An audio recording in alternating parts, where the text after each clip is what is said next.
All right, thank you very much. We will go ahead and get started with the City Council General Meeting for Wednesday, May 26th, 2021.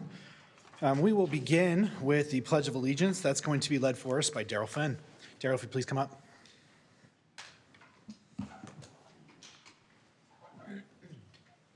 It's good to be here. Let's say the pledge together.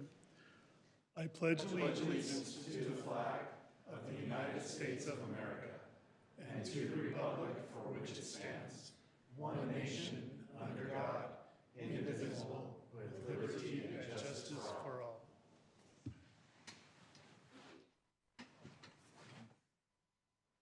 Thank you very much. We appreciate your participation. We will move on to item 7.2, City Council comments and recognitions. Just real quick, wanted to call and thank staff and everybody involved in the Memorial Trail at Black Ridge. I thought that was just incredible. Got so many positive comments and such great feedback on that. Just thanks everybody for being involved. That was awesome. And I think we should do that every year, by the way.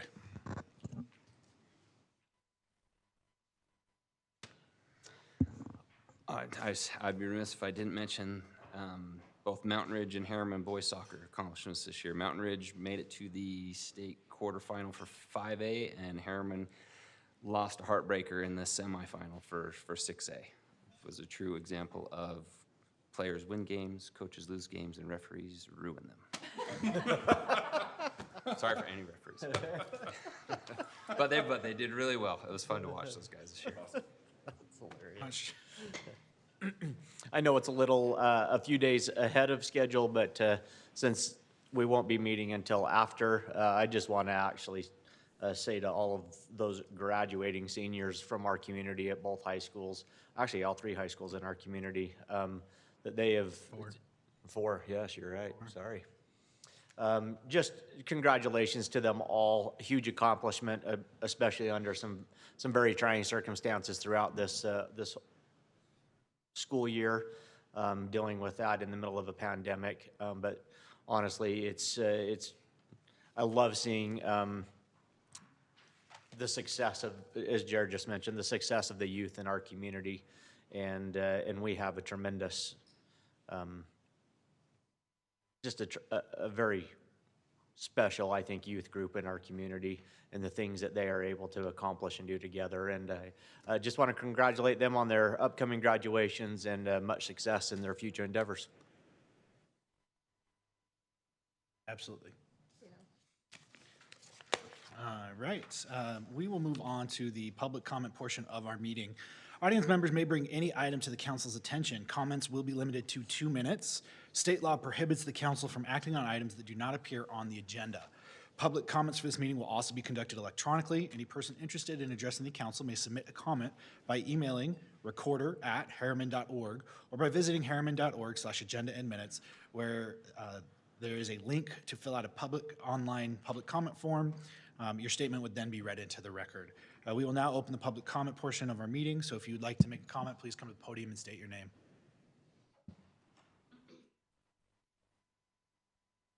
Hi, I'm Joseph Rummel. I just wanted to come up and say thank you guys all very much, everybody here in the city staff, for all your hard work getting ready for this Memorial Day celebration. As a United States Army veteran of 15 years, unfortunately, I've had to bury soldiers. It's one of the hardest things in the world to do. And it's one of the biggest things I think every community needs to remember and never forget what those soldiers are about, because they're never coming home, they're done. The only way they come home, unfortunately, was in a box. They were there for every day for us. It was hard as heck as a leader to watch what happened and see what happened to them. But I will promise you this much, I'm going to be there to support them. And I really, really thank this community and everything you guys are doing for Memorial Day. Thank you, and I appreciate y'all. Thank you.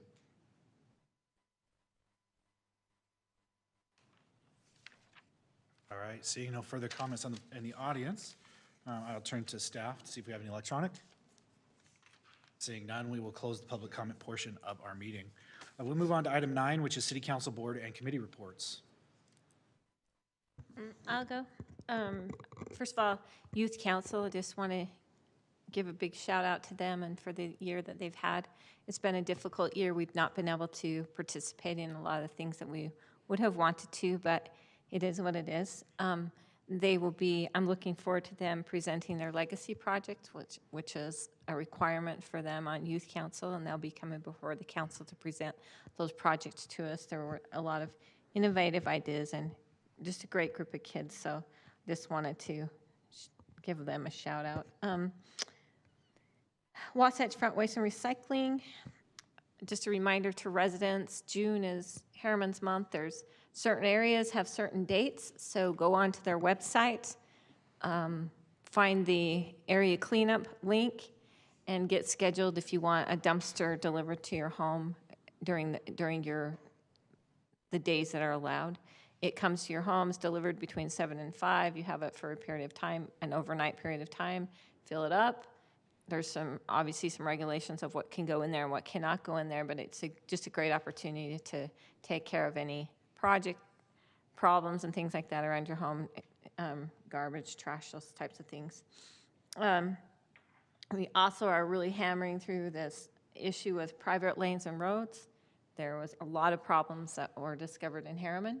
I don't know we can point fingers every way. Usually if you do this, many point back to you. So there was problems with communication. There was problems with developers communicating out to their residents and not knowing who to turn to, those types of things. So a lot of multi-units were connected to the district inappropriately. So we've had to go back through those. We're still in a very long process of understanding where we're collecting on private roads and lanes that we should not be.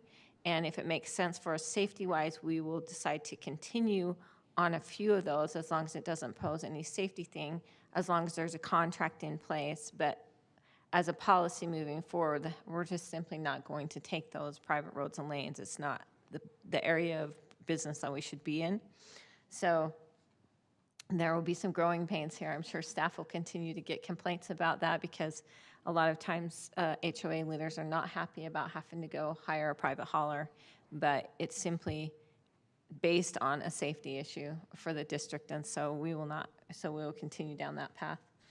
I was able to attend the Utah Water Users Association conference down in St. George last week. Sorry, the days get a little confused.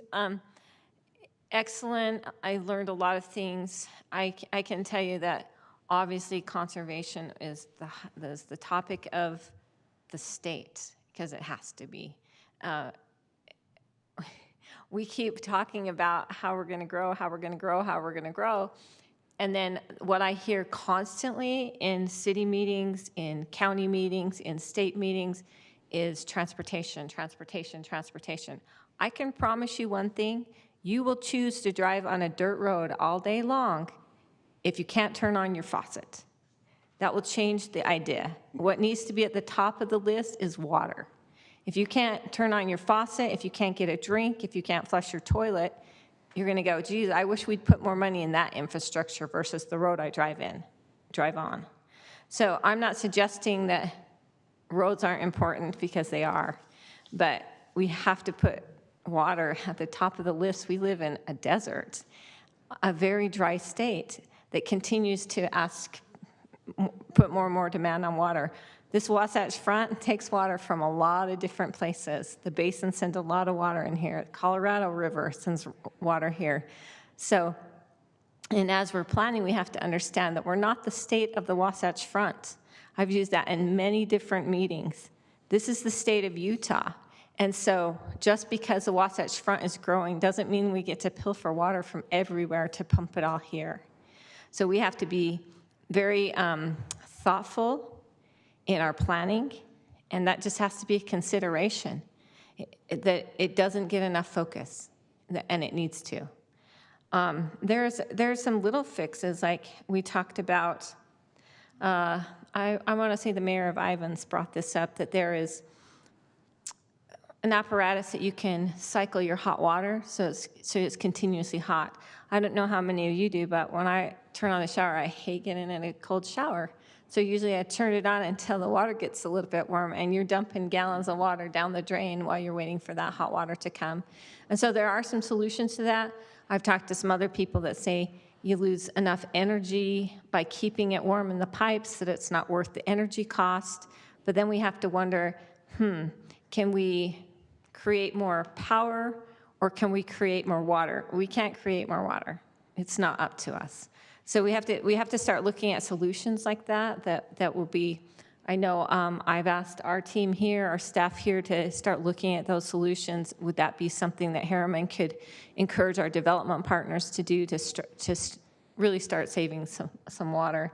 Just those types of solutions. So it was a very beneficial, and I pound this pulpit all the time about conserving water. I understand it gets old. I told them maybe slow the flow is an old slogan, and people are tired of hearing slow the flow, and we become numb to it.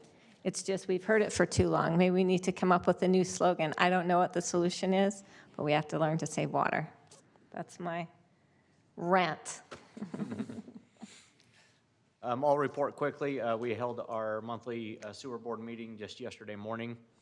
The first thing that they reviewed, they've completed and presented the audit, the most recent audit that the sewer board has been through.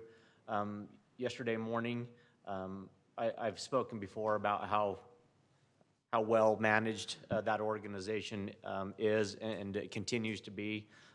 The auditor for this year's audit, and has been for the past 3 years, is Hinton Burdick. And they came in and they issued a clean opinion. Their independent auditor's report issued a clean opinion. Their report on compliance and internal control over financial reporting was also clean, and their state compliance report was clean with no deficiencies noted. So I just don't know that you get any better than that. They literally had nothing to report on. And again, I think that has been the culture that has been established there from Craig White for many years, and the finance director that's there has really taken that to heart and does a very good job. So it continues to be a very well-run organization. The sad part of every organization is when you start to lose good people, and unfortunately, that organization is losing a few good people, not to other jobs, but to retirement. And so the facility manager down there, his name is John Hayes. I would say he's probably the best sewer treatment facilities manager in the state, maybe even the Intermountain West, a very knowledgeable man. But he will be retiring on July 2nd of this year, so just a little bit over a month away, and we are sad to see him go. And so they will be promoting from within. So he's done a very good job of training his replacement. But really, we are in a phase at the sewer treatment facility now where we have a lot of, we've really entered a retirement cycle down there. A lot of very senior people that will be retiring and moving on with in some of those key positions. Again, they have well-trained people to promote from within. The very challenging part, I think, is most to know right now is trying to find that new workforce to come in and replace those open positions. And that is a very difficult struggle for them right now to find good qualified people that want to begin a career down there, and bringing those people in. And in fact, they've had to bump their entry level wage to $15 an hour just to try and find, to help try and entice people coming in. So like I say, the organization is very well run. Craig White, again, one of the best managers out there. We know that he is one of those ones that is really looking within the next year or so to retire and move on as well. But they've been set up well for success in the future. Just to add to Sherry's point, one of the things, obviously, when you're talking about the sewer treatment plant, obviously that's where all the wastewater goes to get treated, and then all that wastewater currently is just discharged into the Jordan River. And we have a couple of projects that the district is working with cities on to help look at how we can potentially reuse that wastewater that is discharged, whether it is for secondary irrigation, and how do we make sure that it ensures that meets those minimum requirements. Currently there is some test well sites that are being put on the site down there in conjunction with Draper Irrigation to look at pulling groundwater out to blend with that discharge to help meet those minimum requirements. And South Jordan City also is right now working on a drinkable water pilot project for that water as well. But to Sherry's point, I think we have to continue to look at how we obviously first conserve and save that precious resource, but how we continue to use that wastewater for other uses that can help us reduce, obviously, our dependency on the culinary water. So I echo what Sherry has said because, again, it's a precious commodity that we just don't make more of. So that's my report. Thank you.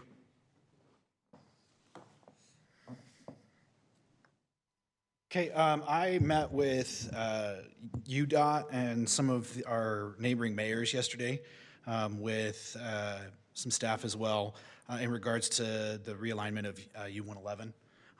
The UDOT has proposed some very, very preliminary alignments for possible relocations of U-111 and just started to have some conversations about what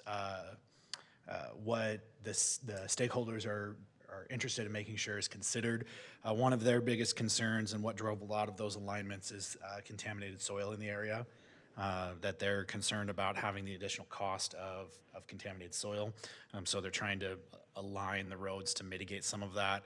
I did make sure that we said that we were concerned about making sure that that alignment fit with what we've already preserved and what we've already received corridor preservation funds for, so that we weren't throwing, money at something that we'd already, invested in. So it's very beginning of that, but it's something that's going. They're expecting that 2025 is when they'll begin construction on the realignment of U-111. So very preliminary stuff, but they're communicating with all of the neighboring cities. The other conversation we did have on that was they began talking about jurisdictional change on the Harriman portion of Harriman Boulevard, or Harriman Main, or whatever we want to call it today. And they're open to that. I think there's some other cities looking to do some of the same things to have those conversations about the state taking over ownership on those roads. There were some concerns that if it wasn't under state jurisdiction, that it could cause problems down the road. But that was it. Once again, it's just a preliminary conversation, and we began to have that. But I thought I'd update the council on it. If we don't have any more reports, we will move on to item 10.1, which is an updated Bonneville study presentation. Blake, we'll let you get this started. Thank you, Mayor and Council.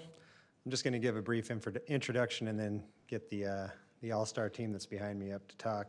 So Bonneville Research is made up of the folks behind me. We've got Bob Springmeyer, Tom Burdett, and then this time around with this study, they've subcontracted with traffic experts, Joe Perrin and Amy Coleman with A-Trans. And so we were originally contracted with Bonneville to do the study of Olympia Hills before Salt Lake County approved the project. And so since that time, Salt Lake County's approved it, vetoed it, reapproved it with lower densities. And so the staff was requested by council to engage Bonneville again and update or revise the previous study, specifically looking at traffic impacts and density and impacts to the quality of life. So with that, I don't want to take too much of their story, and I'll turn it over to them and let them go through this preliminary findings of their analysis. Thank you, Blake. Bob Springmeyer. And why don't the rest of the team come on up? We're gonna do a little shuffle step up here to let each one handle parts of the report that are their responsibilities. So we've got Blake. Perfect. Blake Scott did a brief introduction with us, but Tom Burdett here. Tom, former Community Development Director in the City of West Jordan, left there, was a similar type of position with one of the big suburb cities of Seattle, working with Boeing and all that was going on there. And then Joe Perrin, former professor at the University of Utah in traffic engineer, PhD in traffic engineering. And Amy Coleman, one of his staffers, who also is a resident of Harriman. Said she could have walked here in 5 minutes. So glad to have the team here. Let's just what we thought we could do is look at what has changed since 2018 when we completed our study, and frankly, what hasn't changed. And in the review, quite frankly, I was surprised how much has changed in Harriman, even just with that short period of time. I mean, in my lifetime, difference between 2018 and 2021 is not very much time, but well done. There's been a whole lot that has happened. We often talk about your 225 general plan. That's your current general plan, was written to be good until 225, but I think we all agree that Harriman outgrew that plan a couple of years ago. You're continuing to grow very fast. Since that period in 2018, 3,342 new dwelling units. So the math is not hard to add how many families that is and how big those average families are on the population that you've added to. We've got a new Salt Lake County mayor. Harriman continues with quality of life concerns. We've all worked our way through the COVID-19 issues and watched the changes that occurred with online shopping and how taxes are distributed. We've got a new U.S. president. We've got a new U.S. governor. Salt Lake County Council has changed their majority. We have a new Harriman Police Department. We have a new Harriman interim city manager. We have a new Harriman city attorney and a total reorganization of the city administration, which is really quite profound. Now, I notice Councilwoman Orm is still worried about water, so good for you. Hasn't changed. What's changed, Salt Lake County adopted the Harriman Hills Master Development Agreement, often known as the MDA, which reduced the residential units per acre to 6.8.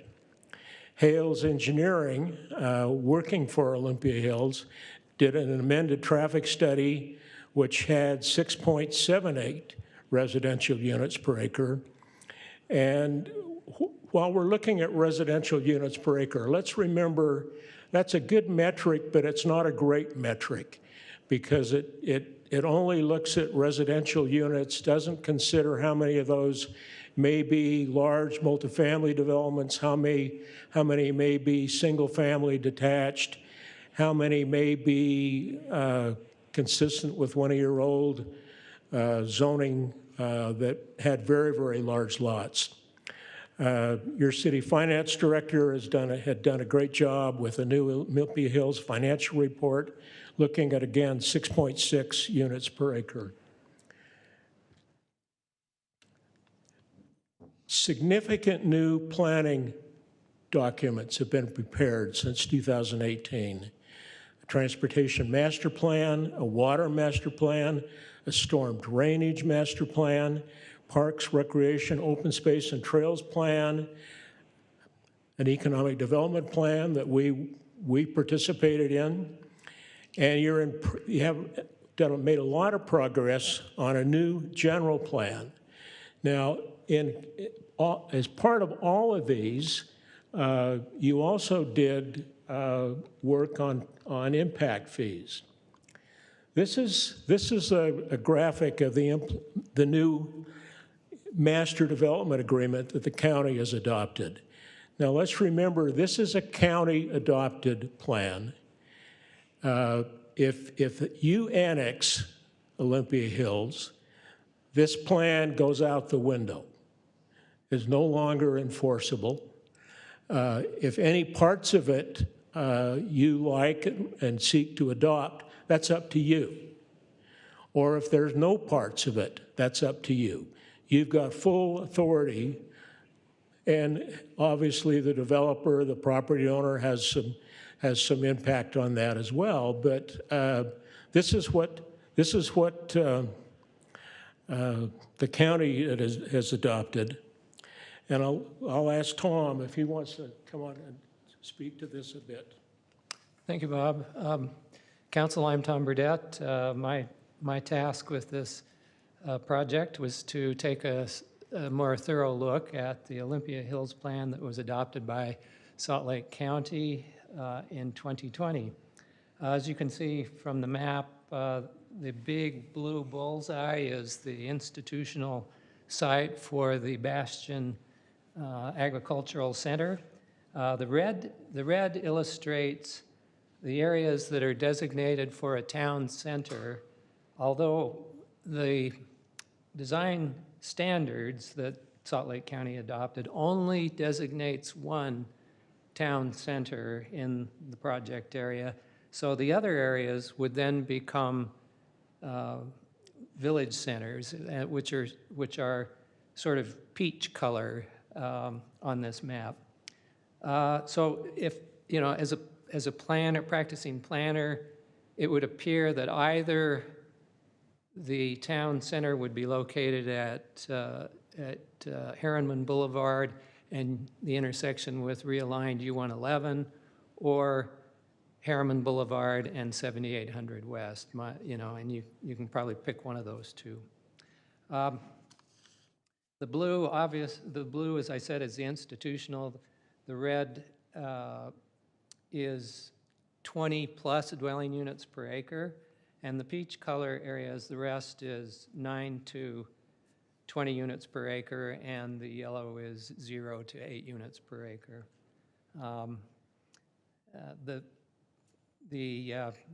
As Bob said, this goes away should you make a decision to annex it, and I'll discuss further on what we can do with coming up with some other ideas for a Harriman version of that plan. The reduction of the village area is about 690 units. The reduction in the town center is about 1,330 units. Interestingly enough, the Bastion Agricultural Center has increased from 62 acres to 100 acres. And the type of uses within the Bastion Agricultural Center include education, classrooms, workshop space, orchards, agricultural fields, an amphitheater, and livestock. It's an agricultural-oriented research center as we sort of look at how that may develop and expand in the future. Also, what has changed is the designation of acreage for the Jordan School District from 40 acres to 100 acres. Actually, when we first reviewed this in 2018, it was just showing 2 school sites. But with the new plan, they have designated a full feeder group with 1 senior high school, 2 middle schools, and 3 elementary schools in that feeder system. Salt Lake County has adopted this as a planned community PC zoning, so that's fully entitled in Salt Lake County, and they have, we'll go to the next slide, they have added design standards attached to that PC zoning that includes building heights, setbacks, all of the design criteria, as well as the zoning standards for that PC zoning are contained within those design standards. It also reflects a proposed trailhead. That trailhead would be along the Butterfield Canyon Creek area with a link to a 50-acre regional park, as well as linkages along to other park areas within the neighborhoods. Now, this is what is significant to us in our work, is a designation has been made of office space and retail space. 1,394,000 square feet of office space and 381,000 square feet of retail. This is in a mixed-use development scenario, and the objective is to have live, work, and play within the same neighborhoods. That's also consistent with the planning that is being done by FFKR Architects for the city of Harriman, that talks about that same kind of live, work, play within the same neighborhoods. Maybe not the same density, but within the same type of design philosophy. That is 6 times more than what is in the 2025 plan, that's the currently adopted plan in Harriman, and 11 times more jobs than that same plan. With that, I'll turn the time back over to Bob. Thank you, Tom. And this is really Alan Ray's report, but it looked basically then at the next 12 years, and used the 6.6 residential units as a base for his calculations. A little over 61 million in impact fees, 31 million in building permits, about almost 15 million in operating revenues that are probably going to come from the project, leaving a cost balance then of almost 3 million. Cost balance, contribution to capital, that we don't normally use the P word in government operations. So it looks like you're ahead, given the changes you made with your impact fees, and we support and have reviewed and support Alan's numbers on this. A couple of notes might be appropriate. As the detailed plans come before you and become available, obviously we're going to know more, or you're going to know more, but these estimates are good and solid. And now we get into the traffic. So I'll turn it over to Joe and Amy here. Great, thanks, Bob. So Joe Perrin and Amy Coleman with A-Trans Engineering. Our role was to take a look at what does this mean from a transportation standpoint. So while we have this density increase that the county has approved, what was done in your general plan was obviously a lower level. Well, as we add more units and we add more commercial and more retail, we add more traffic. And what does that mean to the roadway system in Harriman?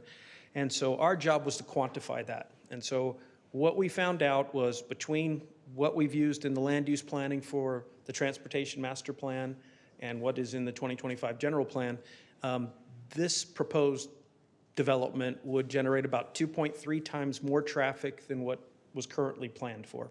And so that's that delta that we then distribute to the roads and say, what does that mean in terms of impact to your infrastructure, your roadway infrastructure?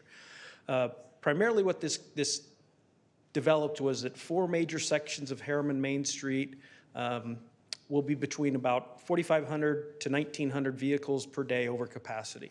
So we're starting to get impacts to road, and we've cut this up into segments, and a lot of this was verification of what they had done as part of their traffic analysis, that we concurred with it, that the traffic was assigned there, and then just quantifying that delta that was going to be on those roadways.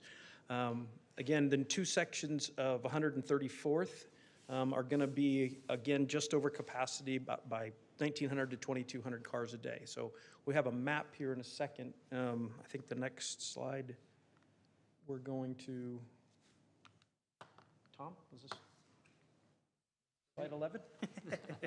And I'll be back. Just back with a few additional comments. The good thing about the plan that Salt Lake County adopted is we had a lot more information to gather for our analysis. And with the aid of Blake and Michael, they pointed us to the data that we needed to review that was particularly important. Harriman is considering adopting a new master plan community, and as the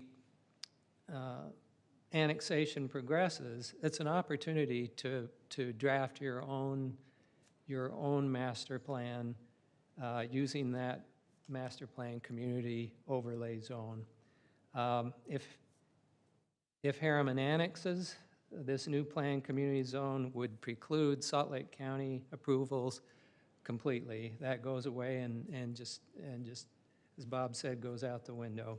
Plan community overlay zone allows Harriman flexibility to adopt a unique set of development standards.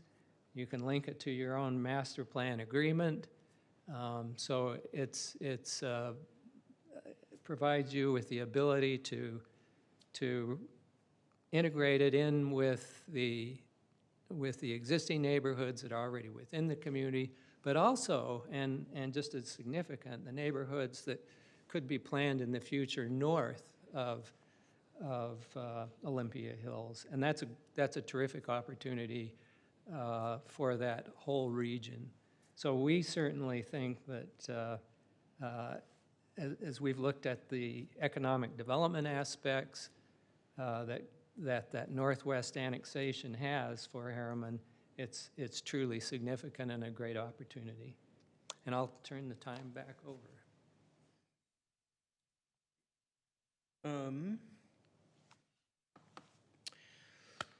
So again, as we looked at where we were going to have transportation concerns, we were also looking at where lots of times the last person in gets to pay for those improvements, and so that's where where were we already having potential concerns, or where we were very close to the capacity, and then this change in land use or this increased density that we refer to was tipping us over that point.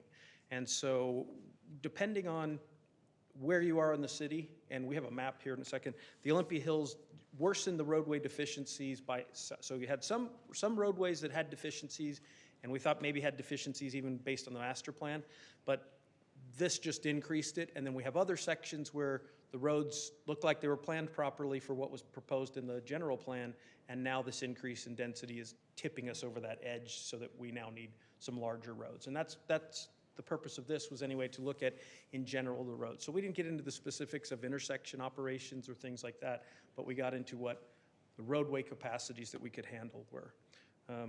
And so that's what was compared. Can Harriman maintain the traffic standards if Olympia Hills comes in? You can. You just probably need to increase some of your roadway capacities. Now, going from 5 to 7 lanes is not always popular, and so that would be a conscious decision, because there are communities that decide, you know what, we're okay having congestion for a little bit of the day. Maybe you want to put more money into water, and but that would be a conscious decision. We do it based on what we've kind of decided, and we try to maintain that, functional, operational level at the during the peak times, and we try to maintain that level of service C, D, during those What was worst the times. level of service you tried to maintain, a D? D, yeah. And that's for urbanized areas, that's pretty standard. If we wanted to say we were still pretty rural, then we'd try to get that C level. But once you get this kind of density and this type of development, D is pretty standard across the U.S. and what's recommended. But none of your dirt roads. No, we don't want levels of service on dirt roads usually. This map is, and we have a technical report that goes along with it. I'm not sure if that's been, I Hasn't, think but we would still love to see it. making sure we get comments and feedback to finalize that. But this map was kind of the summary of where those impacts were and where you had, where Olympia Hills was actually creating the problem versus where maybe we think there might have been some existing problem, but we still tried to put the numbers in. Hey, if you had this much of a problem, now you have this much of a problem. And that's where this map kind of summarizes those results. With that, I think back to Bob. So, Can Harriman afford to annex Olympia Hills? Yes. There will be sufficient revenues to cover the operational expenses. And quite frankly, the purpose of municipal governments is to provide services to urban populations and to regulate them in an orderly fashion. That's your job.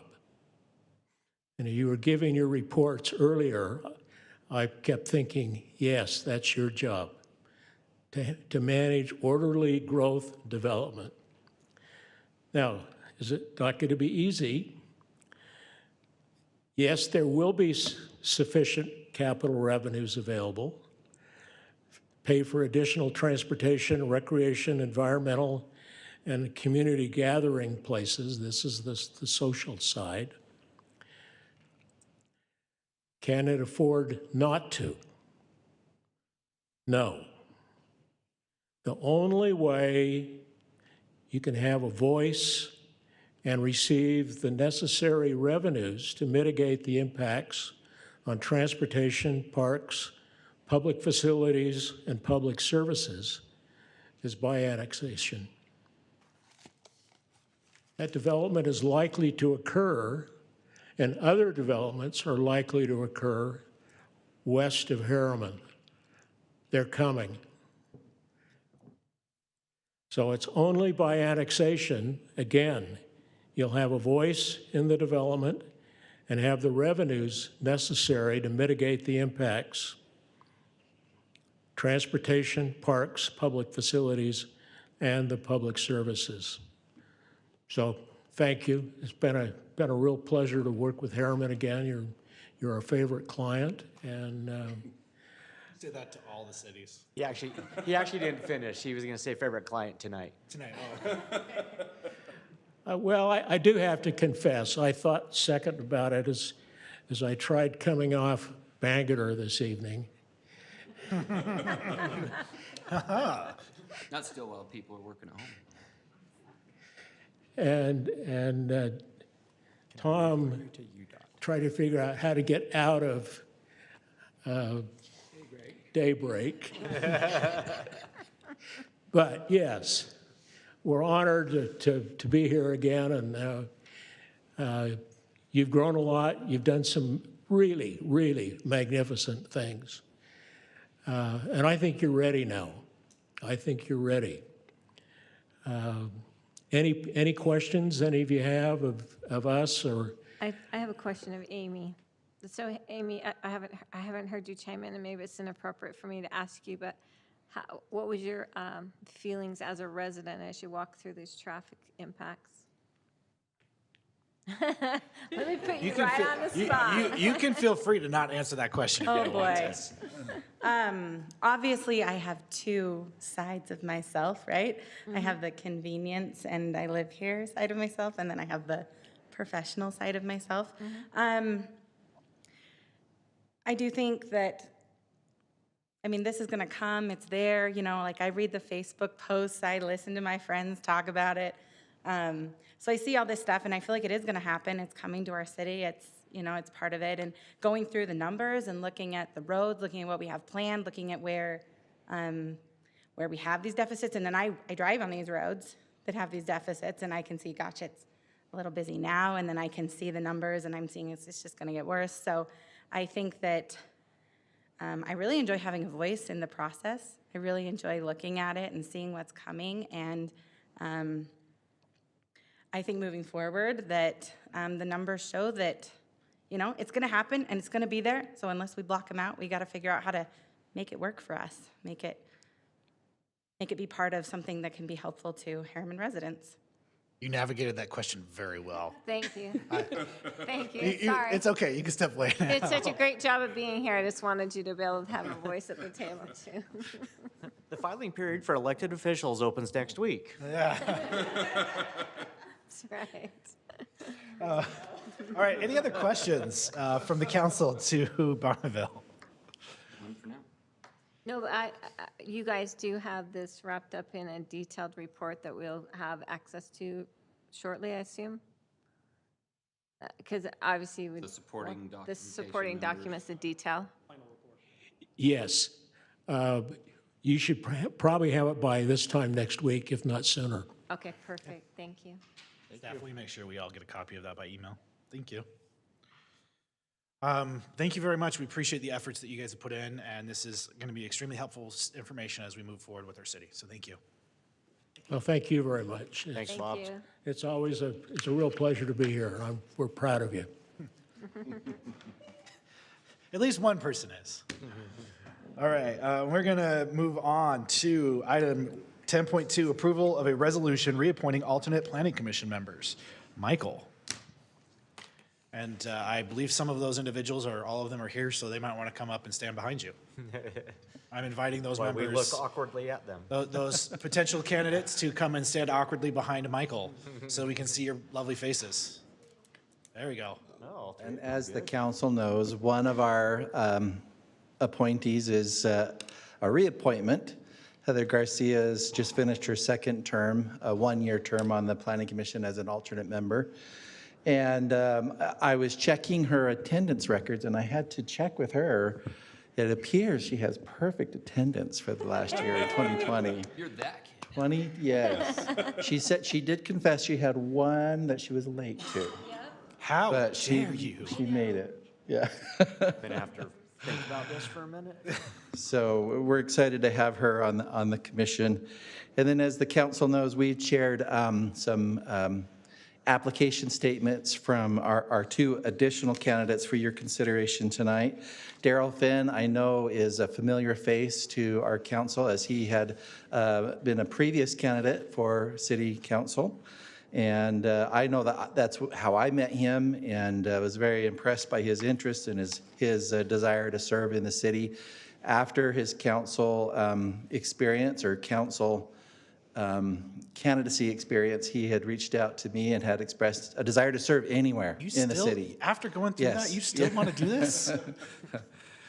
And his experience, of course, is as an engineer. I'm not sure, Daryl, have you done work in the city?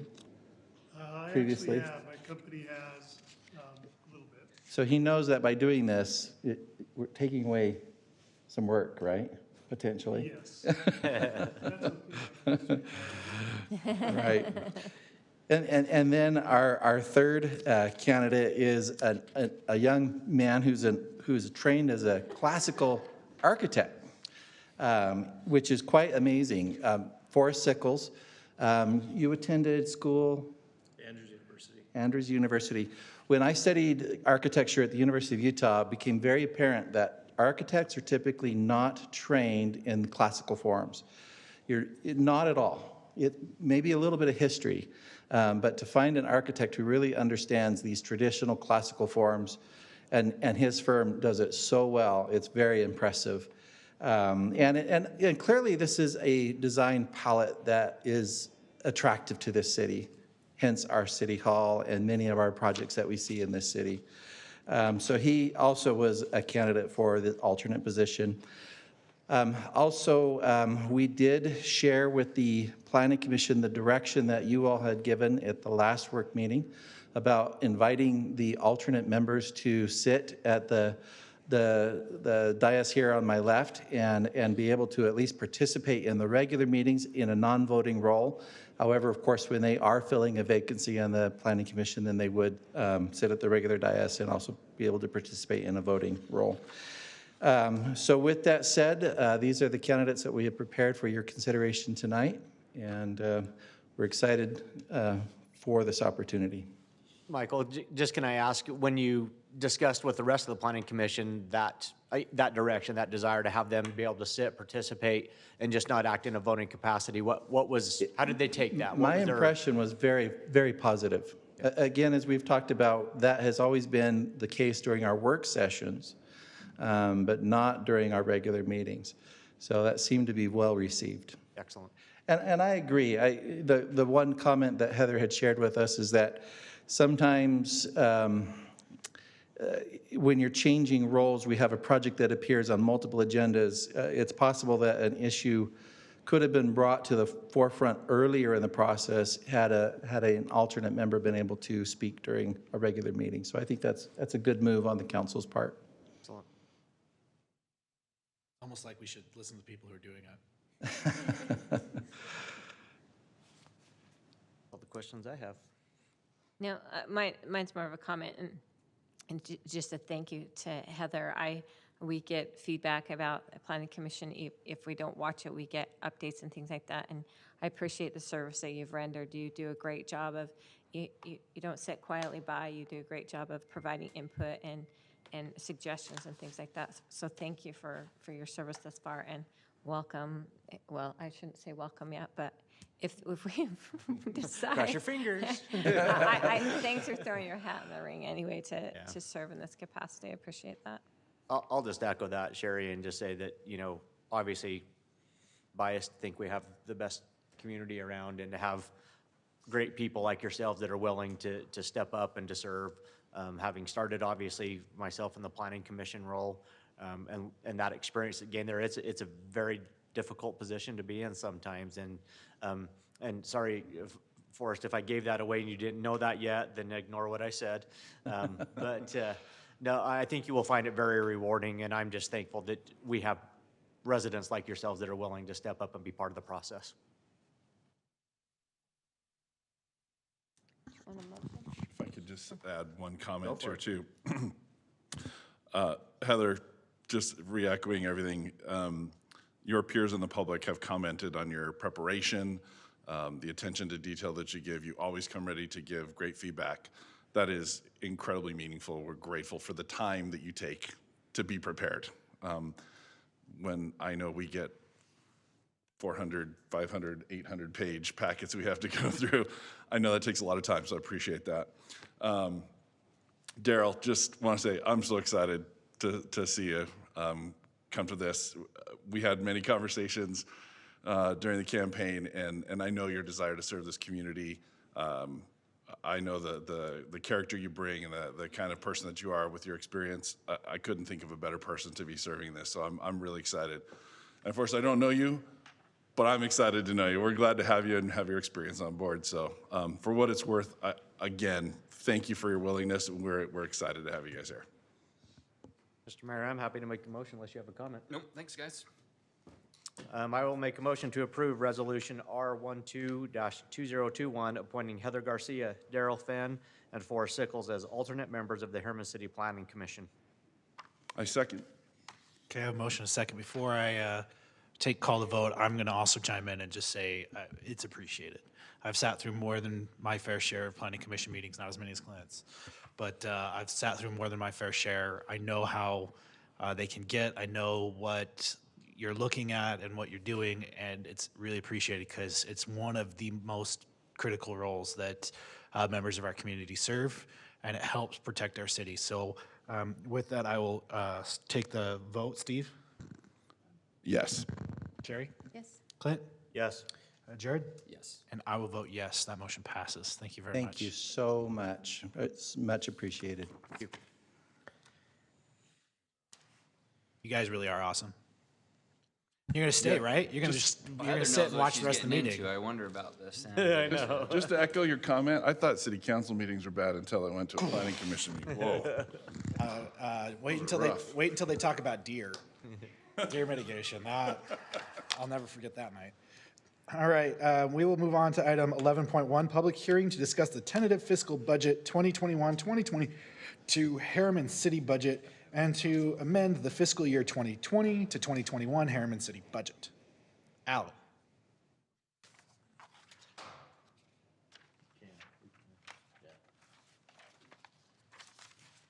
You sure you don't want to take it?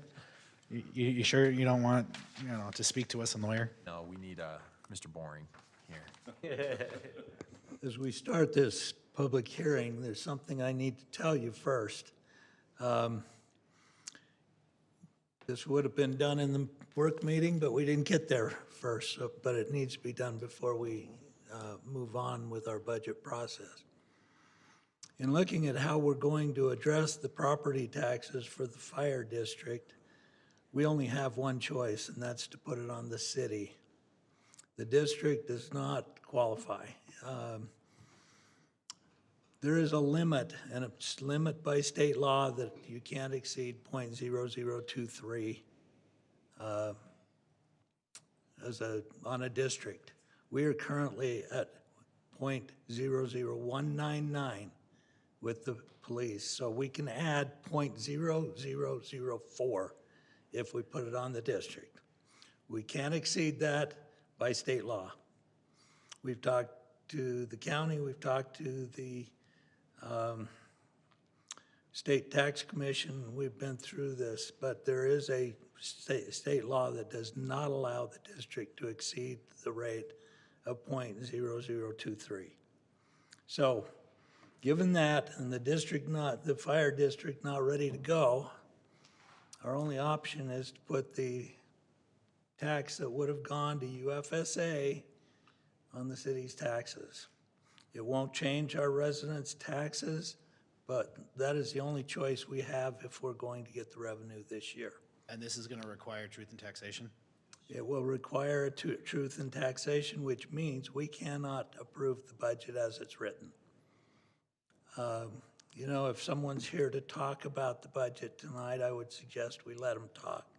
However, by law, I'm going to have to give you a new tentative budget by the next meeting, because that tentative budget with the tax increase and everything in it has to be to you before June 20th. Not tax increase, a tax swap. Let's find it. What's that? Tax reallocation. Re-tax allocation, yes, but it'll be taking it off of your tax bill for UFSA and putting it on the city. But And then the following year, we'll change it again to. then put it directly next in the year, fire we will take it off the city and put it on the new fire district. But we've been through several calls with the Utah State Auditor since yesterday when it dawned on me that we needed to be looking at it in this way. And we are not allowed to approve the budget without the tax increase being included in it. Now, if it was on the district, that's a different story, but where we're gonna have to add it to the city, we're going to have to give you a new tentative budget at the next meeting with the tax change in there. We'll have to give the state or the county auditor notice within the next couple of weeks that we're going to be doing a truth in taxation. And John, do you have that calendar? We put together a calendar. That was my next question. And this is essentially two calendars. One of the calendars is for the truth in taxation, and one is for the budget. Okay, so they kind of run side by side, but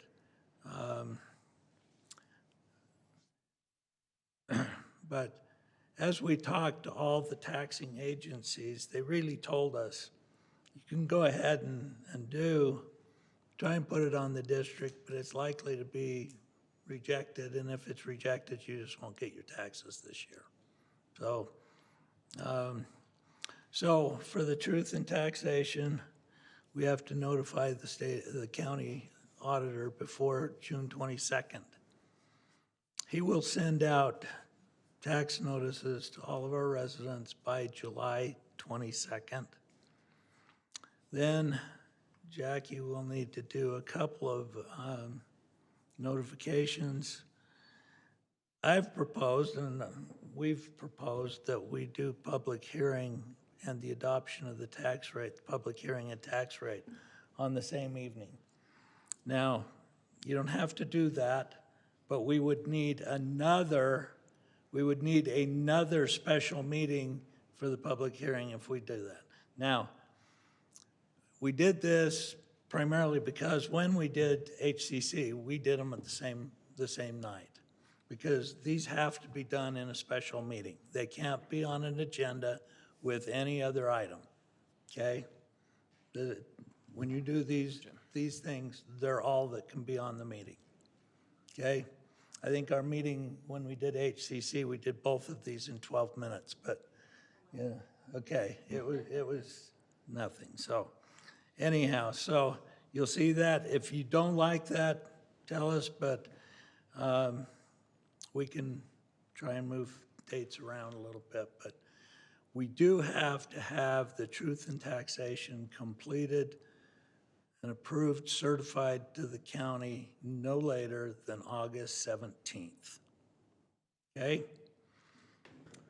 I just like to get input from council here on that August 4th date. I know that in practice, we normally don't do a public hearing and then immediately take action on the item. I would hate for us to get all the way down to August and then direct staff to do something different than what we, to do something different because we wanted to follow practice. So if we're going to follow this, I want to make sure the council's on board with that now as opposed to change, so that they can plan accordingly. Well, I think there's two main points. One that Alan pointed out is this has to be done in a special meeting. So it's not like it can be on a regular agenda item. It's a special meeting. And then the second point is it took 12 minutes. It is a bit of a formality, right? It'd be one thing if we are changing a tax rate, right, fundamentally, then I would say, yes, we need to drag it out, for lack of a better term.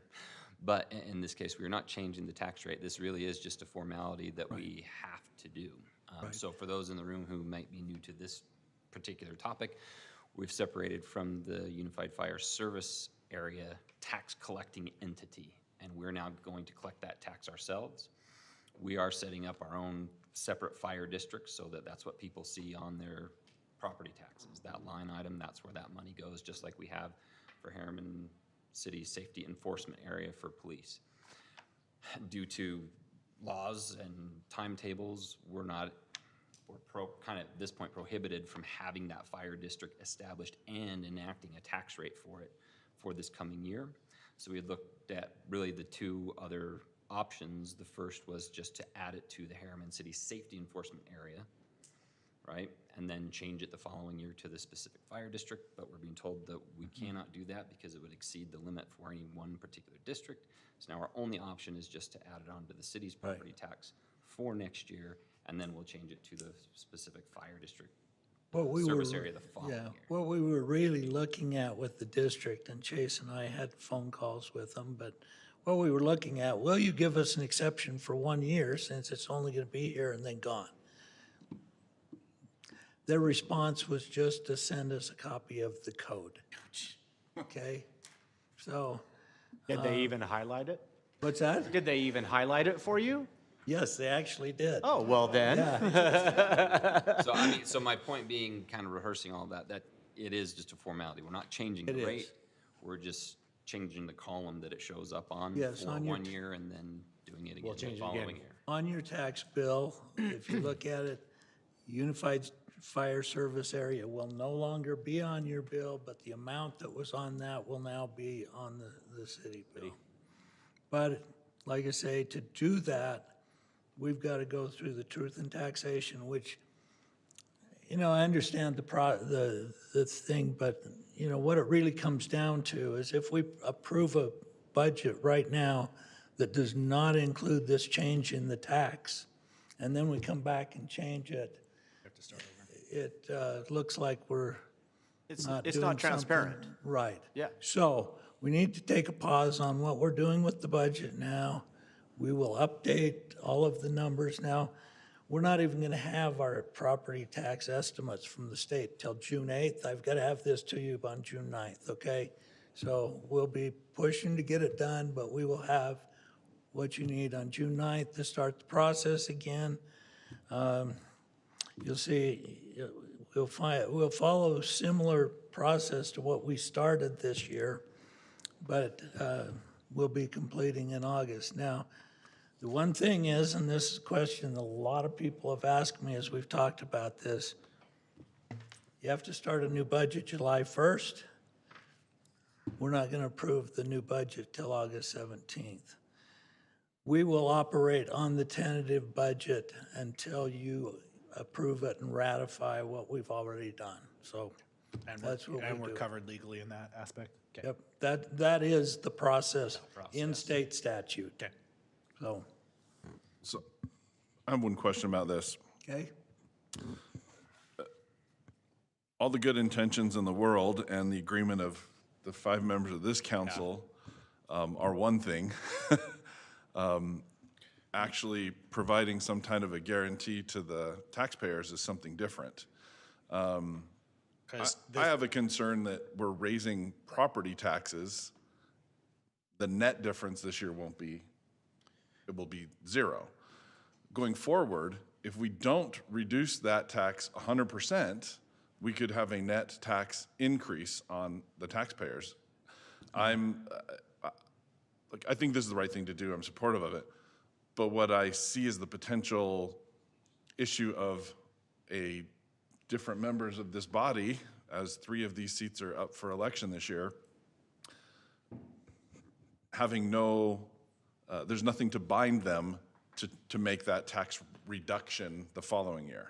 Okay, there's nothing to bind them. However, we have registered with the state auditor that we are going to remove this at the end of this year.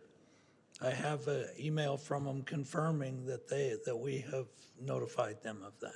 So we've started that process. Yes, we've notified the state auditor that what we're adding to the city this year will come off and go to the fire district next year. Will the institution of the fire district help solidify some of that concern? They will be required to go through an independent truth and taxation themselves, so there will be a public hearing process and notice period as well, so. I'm aware of that, The people sitting in these seats next year will have to answer those They will. questions. Yeah, exactly. Yeah. And if it It won't come just, back it won't and- just stay and an wanna- unanswered question. Yeah. You're gonna come and ask for taxes there, and they're gonna say, well, where do I see the reduction? You won't be able to sit here and say, you're gonna Yeah. see it here.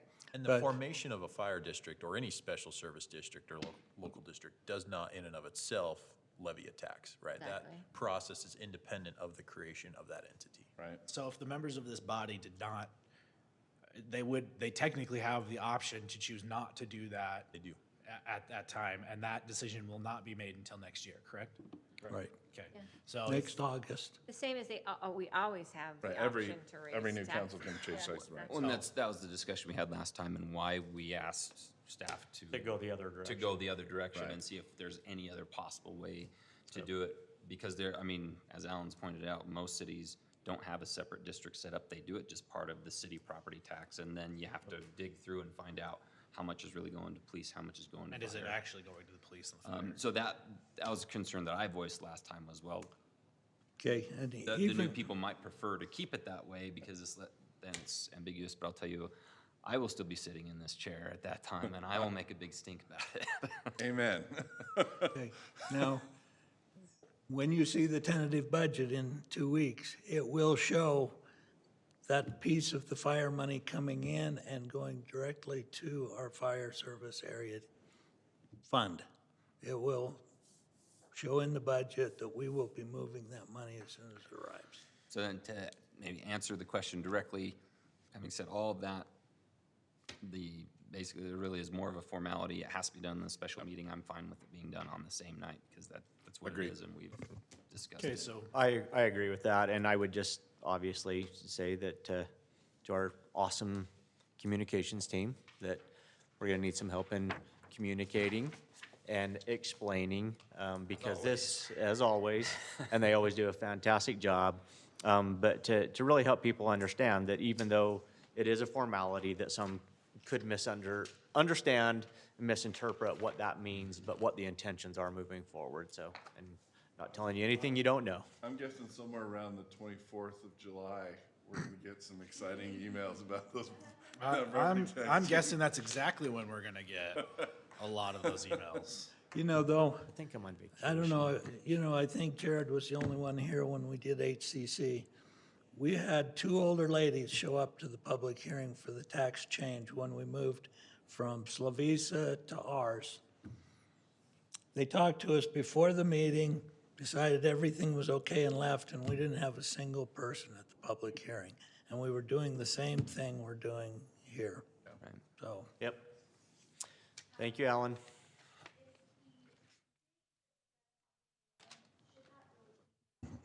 So is that August 11th date, should that be something different? did we make a mistake, Jackie? Jackie didn't make a mistake. Passing the buck. Whoa, whoa, Jackie doesn't make mistakes. Yes, it's July 11th.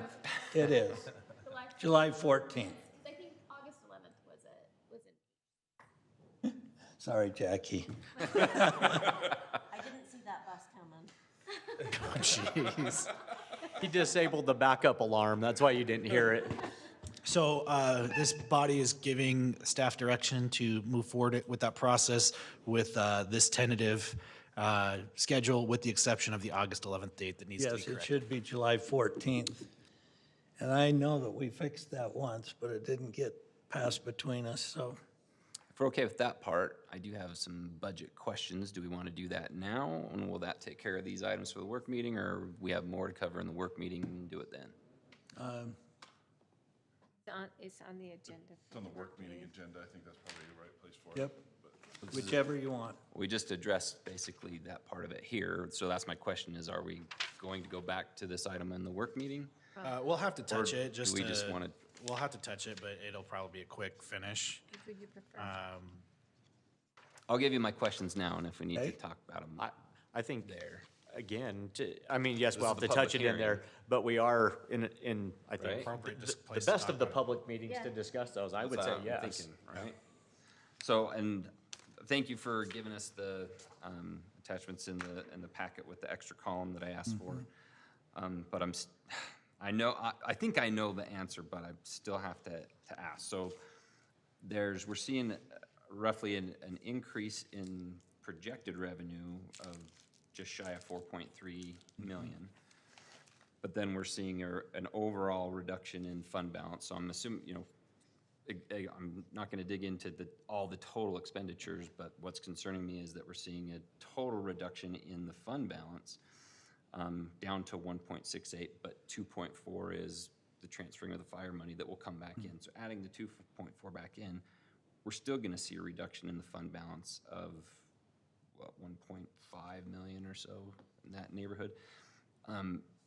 If you have it off the top of your head, or if you need to bring it Yeah, up, like, no, if you maybe run through a summary of like where that difference is. Well, the difference is really that, and this is off the top of my head, but we approved in our original budget to do a transfer of about $1.5 million to capital projects. I believe that we're going to have bigger surplus this year than what's in the budget. So I proposed a bigger transfer to capital projects. Now, that transfer won't happen if we don't have that surplus, but it creates in the accounting a bigger negative this year if we were to That's the make that 2.5 million transfer that and we you didn't proposed, have right? the surplus. That's the 2.5 million you were proposing instead of the. Okay. Yeah.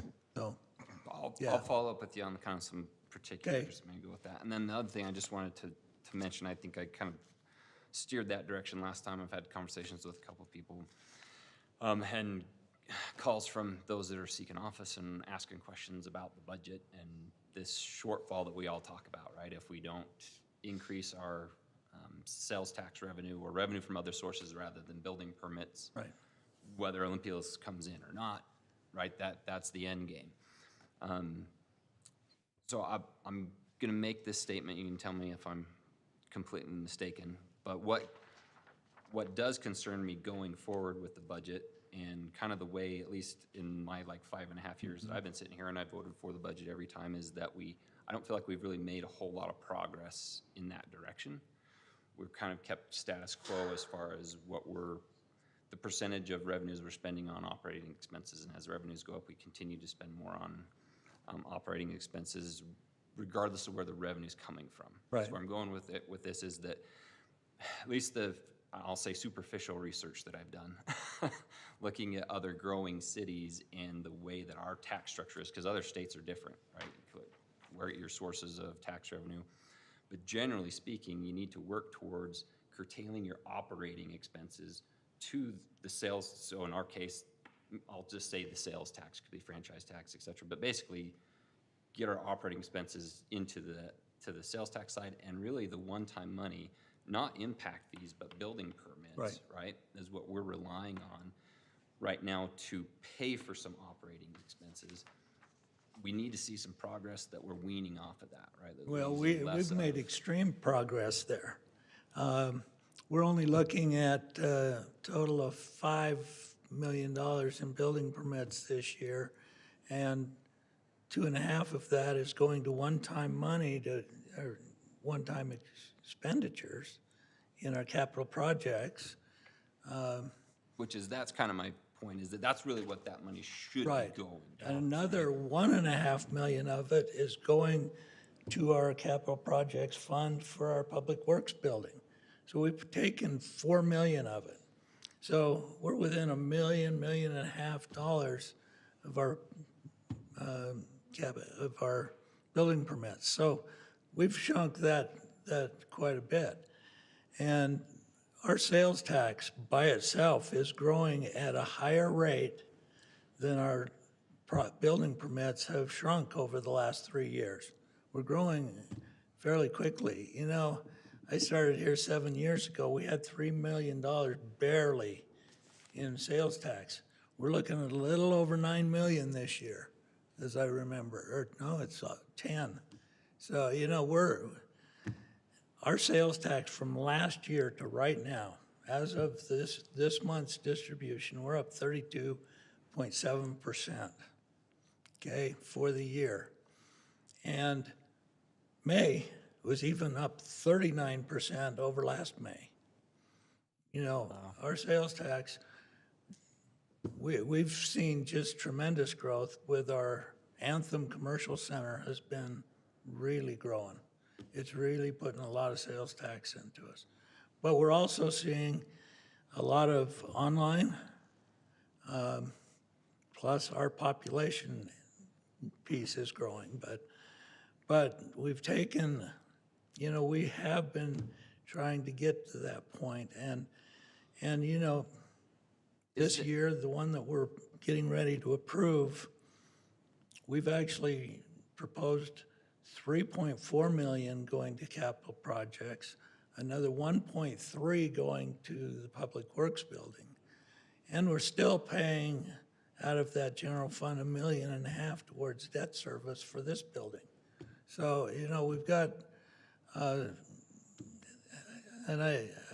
debt service to me really becomes part of our operations. The other things, though, are capital projects and they're one-time money. So we've made some progress. We're not there yet, but we're seeing the progress. And I would think that within a couple of years, at the rate we're going to be out of reliance on one-time money, and it can be used for one-time expenditures. And that's a goal we have.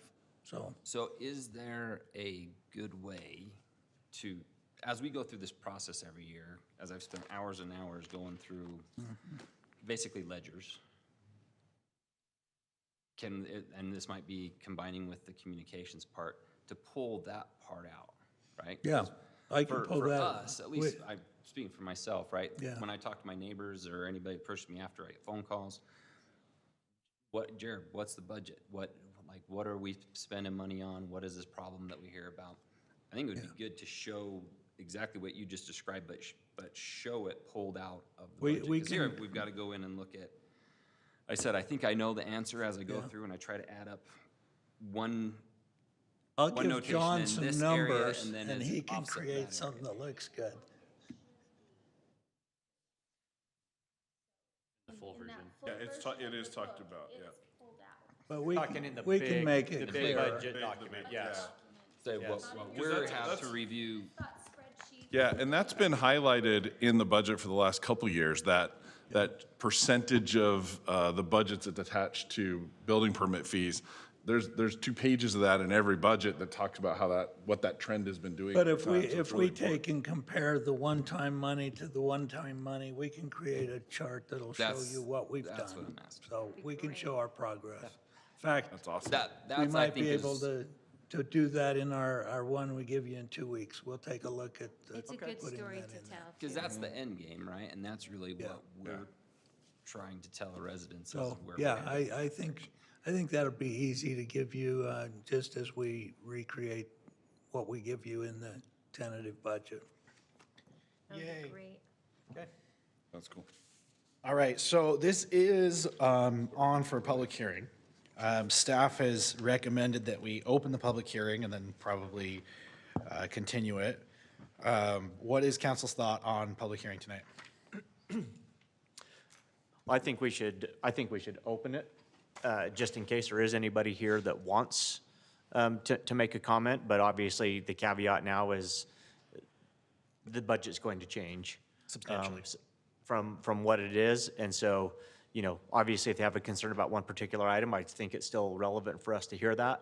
But then they'll have an opportunity to obviously comment further as they see those additional changes moving forward. And so I'm assuming that we would want to Mayor. leave it open? No, procedurally, I would close it, and then we would renotice it and have a new public hearing. Yes. Okay, that's what that's part of what I was asking, yes. Do you agree with that, Jackie? That's exactly my thought. Okay. You're both reaching for their microphone. That's why I was asking, because I knew that I didn't know all the answers on that one. So, all right, well, with that, if there's no further discussion by the council on this item, I will go ahead and open the public hearing on this item. So if you have would like to speak to this item, please come up and state your name.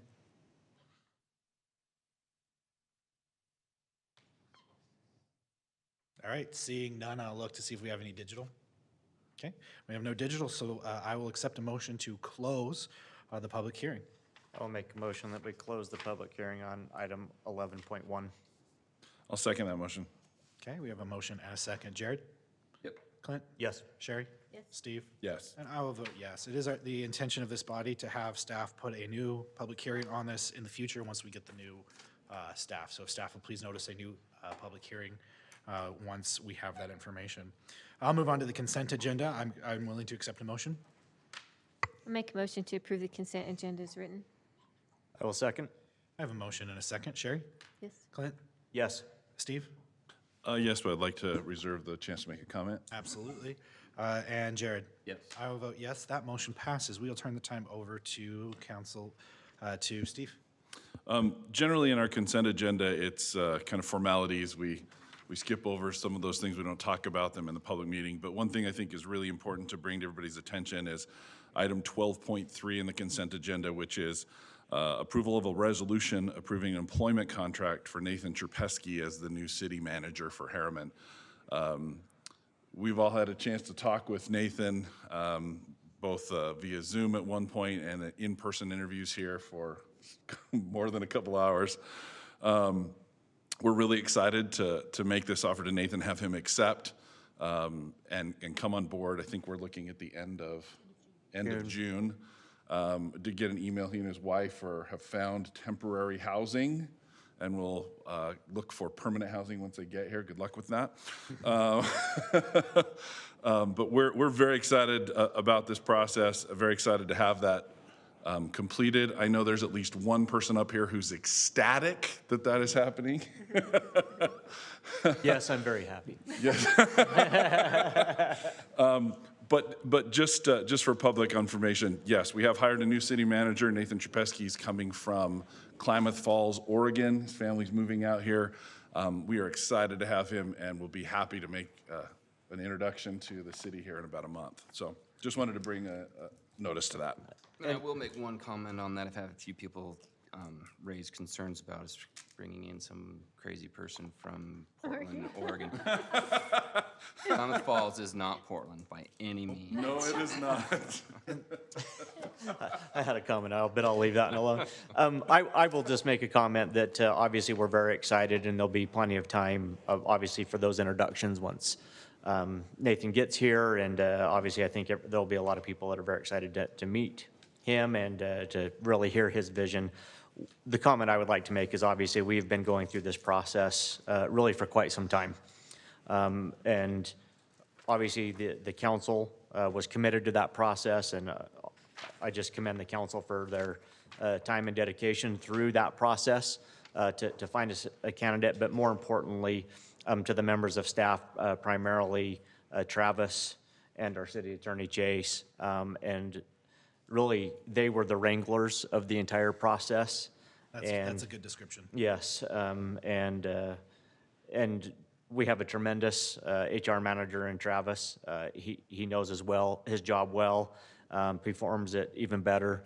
But I just want to say thank you to those two individuals primarily for their efforts through this process that have allowed us to find what I think is an outstanding candidate for our city manager And Clint, will position. you add it? We just But you had a thank you to her too. Oh, I was getting there. You're just She not. had to send out about 7 million public notices for all these meetings we had. Yes, there's no doubt that, that the work of our city recorder goes primarily really unnoticed, So but, and the noticing requirements, if you haven't paid attention, have been nothing short of almost absurd lately. But obviously, Jackie, thank you very much, and I'll. Gotten her steps in. Yep, and like I say, I look forward to moving forward and continuing those conversations in that realm. No, I'll just say ditto. I'm going to take a moment here as well. I echo everything that's been said, but I want to throw a spotlight onto our interim city manager, Wendy Thomas. She was thrown into a nearly impossible situation with literally no notice. She became aware of the situation when we walked her into the room and asked her to take over the interim city manager position. She has done an amazing job of doing her darndest to help our city continue to grow and be successful even when we were looking for a new city manager. We really appreciate everything that you've done. I want to make sure that I publicly thank you for the efforts that you and Tammy and Chase and all the other executive staff has put in to keep the culture of our city and our staff, and to make sure that we are continuing to move forward even in the relatively stressful situation that we put you in. So thank you very much. It's extremely appreciated. More public embarrassment to come, Wendy. Yeah. Oh, it's coming. Oh, this is not even This enough. isn't the end. It's coming. But this, I'm also looking forward for Nathan, and I can feel that staff is excited to have new leadership and be ready to go and to see things coming and see things going. So thank you for all that you guys have done and putting up with us as we go through this process. With that, I will,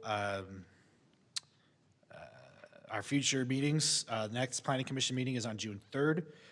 The next city council meeting, work meeting starts at 5:30. City council general meeting will start at 7 on June 9th. A bunch of events coming up. I want people, these are some of my favorites. These are my time, this is the best time of year for me. May 31st, we will have the Memorial Day breakfast at Main Street Park at 7 a.m. to 11. We will have the Memorial Day ceremony at the cemetery at 9 a.m. That same day. On Memorial Day, our offices will be closed to allow our staff to have that day as well. We do also have the PRC Rodeo coming up. That is probably my favorite event of the year. That will be on June 4th and 5th, starting at 7:30 on those nights. And then something that is of extreme importance to most of the individuals in this room, the declaration for candidacy period for municipal elections is June 1st through June 7th.